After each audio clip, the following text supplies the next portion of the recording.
So on to our lesson, which is lesson 13 in the quarterly of the book of Matthew, Crucified and Risen. And what do you think of the title, Crucified and Risen?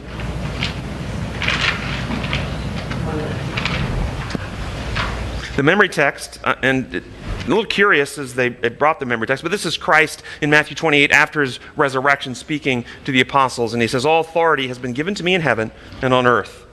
Matthew 28:18. What do you think it means? All authority has been given to me in heaven and earth.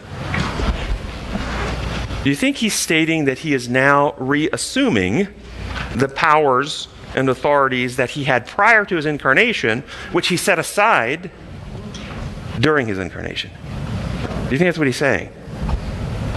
Now that I've finished my mission on earth, all authority has been given to me.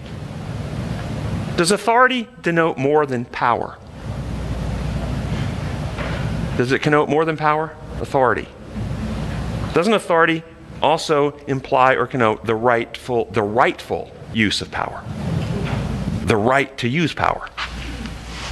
Has Christ ever been in a position where he did not have the legitimate right of rulership? Never was. So if he was always his legitimate right, he always had legitimate authority, why the need to state all authority had been given to him? It was always his.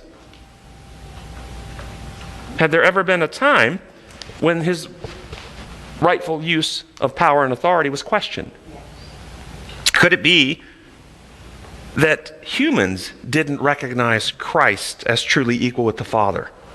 Could some people today still struggle and stumble over the rightfulness of Christ's authority in God's universe? The book's Patriarchs and Prophets read about this question being asked in heaven, about Lucifer asking this question, raising this question. This is page 37.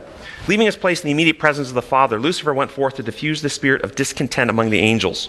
He worked with mysterious secrecy and for a time concealed his real purpose under the appearance of reverence for God. He began to insinuate doubts concerning the laws that governed heavenly beings. You think about that as we understand law now and what law means. Intimating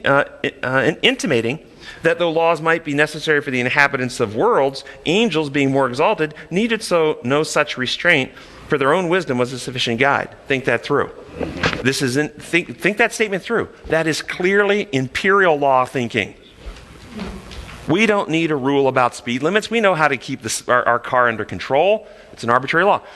It's not saying angels don't need to breathe. We don't need the laws of gravity and physics. He's not talking design law stuff. This is an implication, but it's very subtle.